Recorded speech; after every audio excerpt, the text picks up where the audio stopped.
Hi everyone, this is Karen at the ostrich farm. The day came, we never thought we'd have this happen.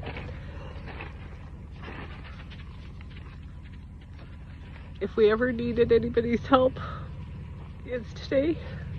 I see all these guys behind me, these beautiful, majestic birds. You see this? These are our pets. This is what CFIA says that they're going to come. They've been approved 1 to 4 days to come kill them. We've taken years to be able to pet these guys, walk amongst these guys. We love these guys. They're all happy and healthy. If we don't stand for this and we don't pull together and we don't save all of these beautiful, happy, healthy animals, then what kind of world have we become? All right, Katie, we just heard some, gut-wrenching words from your mom. Why don't you tell us what was going through your mind and what's been going through your guys' mind ever since you found out the decision? Yeah, extremely disappointed. But then, at some point, it's kind of like not shocking because we had our expert witness report struck from our record. They went through every possible way to win, not protect humanity. And they just wanted to win. And it's kind of feels that way. We got stuck with $15,000 bill from them for their legal fees. Our taxpayer dollars went to pay for 5 lawyers to sit in our judicial review for 2 days and a flown-in judge from Ottawa. So, it was highly disappointing, but in a way not shocking. And that should be extremely alarming to people that, what if they're going to that expense and at those odds to try to take us out rather than protect humanity with a possible solution instead of a pandemic and stabilize this crisis. This should be a red flag to everybody. No, I'm still waiting on getting the actual documents. And by the time people watch this, they'll be able to look at that in the written article linked in the description box below. But what can you tell us about what the judge said was the reason for siding with CFIA? I haven't even had a chance to go through the whole document. We have people kind of reviewing it for us. It was very, he dismissed all of our arguments. So it was just dismissed. It's not really, I don't think some people are like, oh, he left a little bit of a loophole, like a room for an appeal. So there is no, as we know, the Canadian Food Inspection Agency has a lot of power and no accountability. They don't show up on site to watch each animal get murdered because I'm sure if they had to come see all the animals getting murdered, they would go back to their office and go, what am I doing? Mm-hmm. So having the farmers and people and third-party vendors with no connection is totally unhuman. But anyways, so they have too much power and they can come to people's properties and everything based on suspicion. They don't even need a test, which is the controversial PCR test that they used on December 30th. No new testing, no testing our water, our environment, our soils. No, none of that. They've let us, we're 119 days happy and beautiful, healthy animals with herd immunity. And, they know that they can keep adding on these costs to you guys, which has made it difficult as well. I know some have donated at the Give, Send, Go, which we also linked. So just to be clear, is an appeal out of the cards for you guys? No, we're going to work really hard at an appeal for a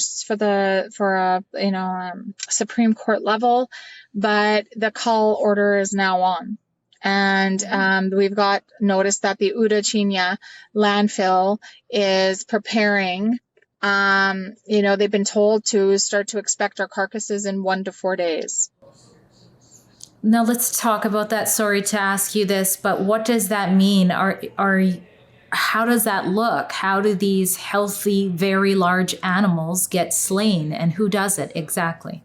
No, and it'll be a third-party contractor killer that has no experience with ostrich, especially healthy, fast, vibrant ones, because they're not sick.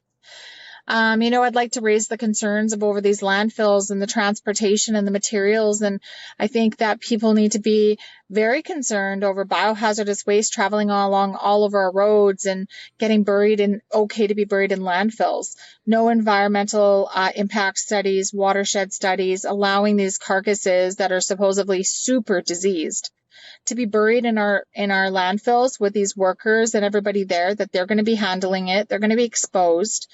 They're taking if they're really worried about public health and safety risk, they wouldn't be taking the biggest risk, because our animals are stationary, flightless, and they are happy and healthy. They are exposed to migratory birds all the time, and they have herd immunity. And if they're removed and new ones, they're saying bring new ones on, well, then they're still exposed to migratory birds. They're going to catch it faster because they have no immunity. And then they're going to need to get killed too. They're tiring out our farmers. And we are on the trajectory to make one of the biggest mistakes like we did with COVID. And that was target our frontline workers, target our truck drivers, target the people that were first the heroes, which is now our farmers, target the frontline, target our farmers. And now we're just not going to let us be able to, we will stay heroes, just like everybody else deserved to stay a hero. Our farmers are going to stay heroes, and that's what we're fighting for. Well, we're going to talk a little bit more. We're going to end on what the fight looks like as of now. But before I do that, I want to throw to Peace River North MLA Jordan Keeley. Among many people, scientists, whether it be Dr. Stephen Pellick, whether it be activists who came to bat for you, whether it be people who sent emails to the Save the Ostriches campaign, whether it be the donations people gave, so many people have been standing with you, the farm and the ostriches, against this overreach. And he happens to be one of them. You were in the legislature with him last week. Here's what he had to say about the loss and what he thinks it means to British Columbian farmers. I was devastated. I was really hoping that the federal government and the CFIA would recognize that the regulations are outdated, that there could have been alternatives to this scenario where the avian flu is going to cross different species, and how we handle this going forward. The next thing, it could be dairy cows. It could be any animal on your farm. So the scenario where you might get reported for an animal dying, or you take an animal that you may not even think that this could cross over to, and the test positive, that now means that the CFIA could come on your property and cull almost any single one of your animals, including your dog or your cat. I think there has to be a better way of dealing with this going forward. And the biggest loss in this scenario, especially with their farm, is the research that can possibly disappear with these animals, the possibilities with the antiviral and where they could go into the future. I'm heartbroken. It's the same scenario that if they were to come onto my farm, my wife would be devastated as well. It's all of her cows are her pets as well. So Katie, tell us what the fight looks like now. What is Universal Ostrich Farms asking of the public? We are asking you to come join us in a unified front to show your support for not just our ostrich farm with the research that could help stabilize this crisis. Come stand with us and stand up for all of our farmers and our food security and the generations that have devoted their lives to you to make sure you have nutritional food. You can come to 301 Langille Road, Langille Road in Edgewood, British Columbia. Please watch. There's live feeds. There will be up-to-date information on saveourostriches.com. My page on Facebook, Katie Pasitney. We will be using every avenue that we can to show, but you could pray. You can donate to the continued legal fees so we can continue this really big battle and go hard and fast at this. And then you can just share it, like a share it and tell a neighbor, tell a friend standing in a grocery line what's happening at Universal Ostrich Farms. Yeah, we're asking that anybody who does want to attend and anybody that will be at our farm with our family and standing in solidarity and unified farm to be peaceful and kind and make Canada proud of coming to stand together, just like we did in Ottawa. People came together and they were kind and they were generous and they took care of each other. Anybody that is here that is rude or reckless will be asked to leave. We're asking people to come together here on the farm, just because we do want to protect these animals and we want to protect everything that they stand for. So you're essentially having a protest against the order, but you don't know what day any of this is taking place, and you're calling people now. In the next 1 to 4 days, and they're going to come prepared. We're a long ways out here. We're 135 kilometers away from Vernon, British Columbia. And we don't know what that looks like. They're going to be prepared and they're going to be coming with whatever they need. And when they traveled out here on February 26th, and they travel with 2 or 3 RCMP officers from all around British Columbia, Kamloops, Surrey, so they're worried. But I mean, on every one of those times, they've come here and been met with us cheersing, having a coffee, and just really letting them know what we're standing for. Well, I am so very sorry. I know so many other Canadians and people across the borders are sorry, angry, sad as well. We will be continuing to update the public on what happens. Turn that anger into something amazing.